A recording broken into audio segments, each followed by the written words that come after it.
திருச்சி கருமண்டபம் அருகே அடுக்குமாடி குடியிருப்பு வளாகத்தில் மழைநீர் தேங்கியுள்ளதால் மக்கள் சாலையில் தஞ்சமடைந்துள்ளனர். கூடுதல் விவரங்களுடன் நமது செய்தியாளர் சார்லஸ் இணைகிறார். அவரிடம் பேசலாம். சார்லஸ், இப்போ கருமண்டபம் அருகே மொத்தம் எவ்வளவு குடியிருப்புகள் இருக்கு?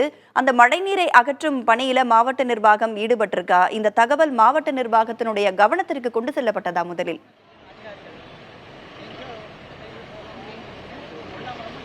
நீங்க கேட்ட கேள்விக்கு முதலில் அந்த காட்சிகளை பதிவு செய்யலாம். ஒளிப்பதிவாளர் சசிகுமார் காண்பிப்பார். தற்பொழுது மாவட்ட வருவாய் அதிகாரி சம்பவ இடத்துக்கு வந்திருக்காங்க ராஜலட்சுமி. ஏன்னா இந்த முழுவதுமாக கிட்டத்தட்ட 80 வீடுகளுக்கு மேல இந்த பகுதியில் கருமண்டபம் பகுதியில் இருக்கு. அவை அனைத்தும் தரைத்தளம் நீரில் மூழ்கி இருக்கு. மழை நீர்ல கொல்லாங்குளம் பகுதி நிரம்பி வழிவதால் தற்பொழுது அந்த நீரை வெளியேற்றுவதற்காக இது அருகாமையில் தேசிய கல்லூரி இருக்கிறது. அதனுடைய இந்த சுவர் காம்பவுண்ட் சுவருக்கு அருகில் தண்ணீர் செல்லக்கூடிய பாதை இருக்கு. அது ஏற்கனவே அடைக்கப்பட்டுள்ளது. தற்பொழுது மறியல் நடைபெற்று அதன் பிறகு இப்போ மாவட்ட வருவாய் அதிகாரி மற்றும் மாநகராட்சியுடைய உதவி ஆணையர் உள்ளிட்டோர் இப்ப தற்போது காவல்துறை உதவியுடன் அதனை உடைக்கக்கூடிய பணியில் ஈடுபட்டிருக்காங்க. இந்த சாலையில ஏற்கனவே தொடர்ந்து மழைநீர் சென்று கொண்டிருக்கிறது. போக்குவரத்தும் பாதிக்கப்பட்டுள்ளது. இந்த நிலையில் தான் அவர்கள் இந்த பணி, ஏனென்றால் நேற்று நகராட்சி நிர்வாகத்துறை அமைச்சர் நேரு, அதேபோல் மேயர் அன்பழகன், மாவட்ட ஆட்சியர் உள்ளிட்டோர் இந்த பகுதியை பார்வையிட்டாங்க. நேற்று முதல் இந்த சாலையில மழைநீர் வெள்ள நீராக ஓடிக்கொண்டே இருக்கிறது. இந்த நிலையில் தான் அவர்கள் இன்று காலை பொதுமக்கள் நேற்று உத்தரவாதம் கொடுத்ததை அடுத்து அவர்கள் பொறுமையாக இருந்து அதன் பிறகு மறியலில் ஈடுபட்டாங்க. மறியலில் ஈடுபட்டவர்கள் காவல்துறை சமாதானப்படுத்தினாங்க. நீங்க கூட பார்க்கலாம், இந்த சாலையில் இன்னும் மழைநீர் ஓடிக்கொண்டுதான் இருக்கிறது. இவர்களுக்கு 2 நாள் மின்சாரம் கிடையாது, குடிநீர் கிடையாது. இதனால் அவர்கள் இன்று உடனடியாக இந்த மழைநீரை வெளியேற்ற வேண்டும் தான் அவர்களுடைய கோரிக்கையா இருக்கிறது. இப்பகுதியை சேர்ந்தவர் சாலையில வந்திருக்காங்க. இந்த கருமண்டபம் பகுதியில் அடுக்குமாடி குடியிருப்புல அவர்கிட்ட கேட்கலாம். சார், என்ன மாதிரியான உங்களுக்கு பிரச்சனை இருக்கு? மிக முக்கியமாக நீங்க மறியல் போராட்டம் செல்லும் அளவுக்கு என்ன காரணம்?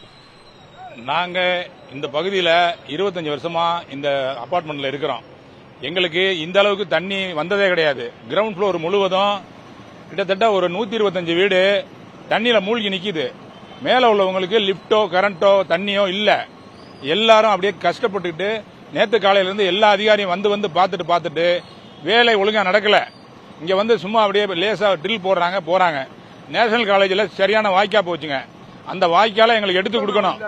அந்த வாய்க்கால எடுத்து கொடுத்தா ஒழிய இந்த கொல்லாங்குளத்து தண்ணியும், இந்த செண்பகம் அபார்ட்மெண்ட் தண்ணியும், எல்ஐசி காலனி தண்ணியும், நேஷனல் காலேஜ் அந்த ஹாஸ்டல் தண்ணியும் வெளியேற வாய்ப்பு இல்ல. இது அல்லாம அங்க புது தெருவுலையும் தண்ணி ஏறி அந்த ரோட்டுக்கு அந்த பக்கம் நிக்குது. இந்த புது ரோடு போட்டதுக்கு அப்புறம் தான் இவ்வளவு இருக்கு. நாங்க எல்லாருமே கட்சிக்காரங்க தான்.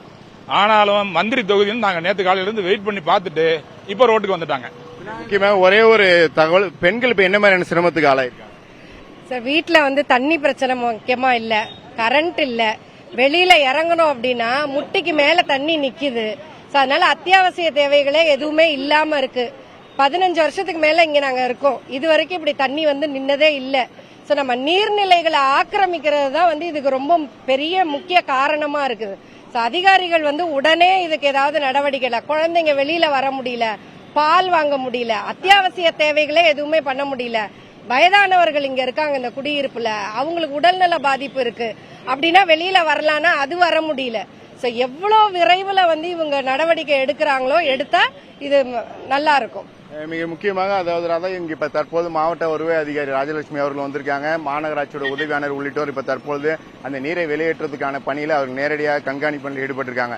இவர்கள் ஏற்கனவே குறிப்பிட்டது போல் அடிப்படை வசதிக்கு வயதானவர் குழந்தைகளை கூட வெளியே அழைத்து விட முடியாத நிலையில் இருக்காங்க. தற்பொழுதுதான் இந்த பணி துவங்கி இருக்கு. அதற்காக தான் இன்று காலை அவர்கள் தங்களுடைய சாலை மறியல் போராட்டத்தை முன்னதாக நடத்தினாங்க. தொடர்ந்து இப்ப பணி நடைபெற்று இருக்கு. விரைவில் இந்த மழைநீர் வடியும் என எதிர்பார்க்கலாம். அதற்கான பணியும் ஈடுபட்டு வராங்க.